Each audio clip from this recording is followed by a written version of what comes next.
आतंकवादी होगा देश के। किसान आंदोलन के इस महारण में बीजेपी को अब जाट वोटों की चिंता सता रही है। तभी केंद्रीय मंत्री संजीव बालियान के घर पर जाट नेताओं की इस बैठक की तस्वीरों के साथ बीजेपी की रणनीति को समझिए। बीते दिन गृह मंत्री अमित शाह का निर्देश मिला और आज जाट नेताओं की नाराजगी खत्म करने की कवायदे शुरू हो गई। अगले साल यूपी में चुनाव है और पिछले 3 चुनावों से जाट बीजेपी का भरपूर समर्थन कर रहे हैं। करीब 40 विधानसभा सीटों पर जाट वोटों का दबदबा है और बीजेपी जाटों को नाराज करने का जोखिम मोल नहीं लेना चाहती। राकेश टिकैत के आंसुओं की कीमत अगर बीजेपी को जाट वोटों से चुकानी पड़ेगी तो उसे रोकने के लिए पूरी ताकत झोंक दी है अब बीजेपी नेताओं ने। 84 दिन हो गए लेकिन एक गज भी पीछे नहीं हटे हैं किसान। 11 राउंड की बातचीत बेकार चली गई। खतो खिताब सब धरा का धरा रह गया। न अपील काम आई और न ही कोई संदेश। न पीएम की सुनी और न ही मंत्री की। अब तो कल रेल का चक्का जाम करने का आंदोलनकारी किसानों का प्लान है। लेकिन सरकार को इससे ज्यादा चिंता जाटलैंड की है, जहां के किसानों ने टिकैत के आंसू को बना लिया है प्रतिष्ठा का सवाल। इसी जाटलैंड को साधने के लिए बीजेपी ने कल शाम बड़ी बैठक की। सूत्रों के मुताबिक इस मीटिंग में बीजेपी अध्यक्ष जेपी नड्डा, गृह मंत्री अमित शाह, कृषि मंत्री नरेंद्र सिंह तोमर और उनके कैबिनेट सहयोगी संजीव बालियान मौजूद थे। बैठक में हरियाणा, राजस्थान, पश्चिमी उत्तर प्रदेश के पार्टी किसान नेताओं को भी बुलाया गया था। रणनीति यही है कि किसानों के बीच जाना है, अपनी बात उन्हें समझाने का प्रयास करेंगे, उनकी बात सुनेंगे।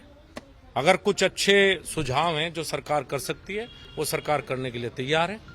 और बिल के संबंध में कम से कम पश्चिम उत्तर प्रदेश का इन बिलों से कोई ज्यादा संबंध नहीं है। बीजेपी की बैठक से जो बातें सामने आई है उसे आपको समझना होगा। इस बैठक में 10 सांसद, 26 विधायक, करीब 1 दर्जन जाट नेताओं को बुलाया गया। इन नेताओं से खापों और आंदोलनकारी किसानों को मनाने के लिए रोड मैप तैयार करने का निर्देश दिया गया।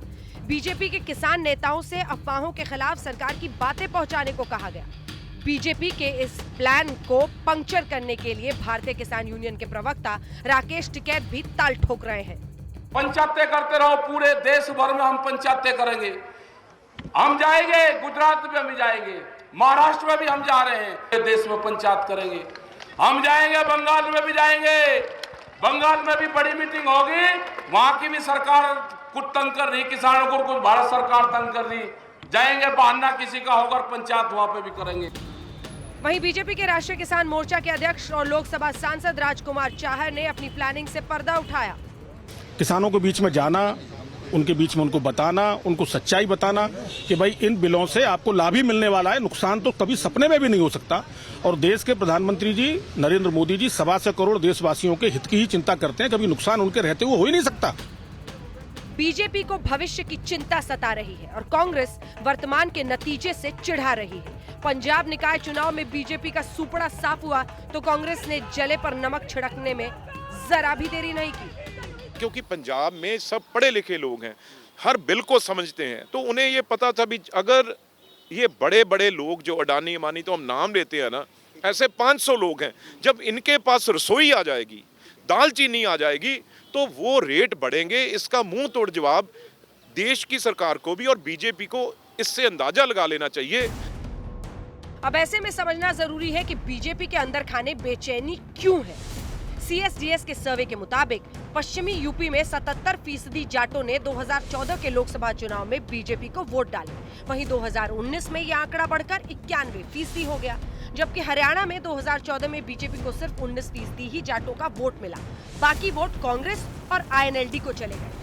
हालांकि 2019 में बीजेपी को लोकसभा चुनाव में 50% जाटों के वोट मिले। पश्चिमी यूपी में जाट समुदाय करीब 20 विधानसभा सीटों पर जीत हार का फैसला करती है। वहीं पश्चिमी यूपी के 17 लोकसभा सीटों पर जाटों के वोट किसी का भी खेल बिगाड़ सकती है। अगर हरियाणा, राजस्थान, पश्चिमी यूपी की बात करें तो कम से कम 40 लोकसभा की सीटों पर जाटों का दबदबा है। सियासत में जाटों की इतनी दखल को देखते हुए बीजेपी कोई भी ऐसा कदम नहीं उठाना चाहेगी जिससे आने वाले चुनाव में उसका खामियाजा उठाना पड़े।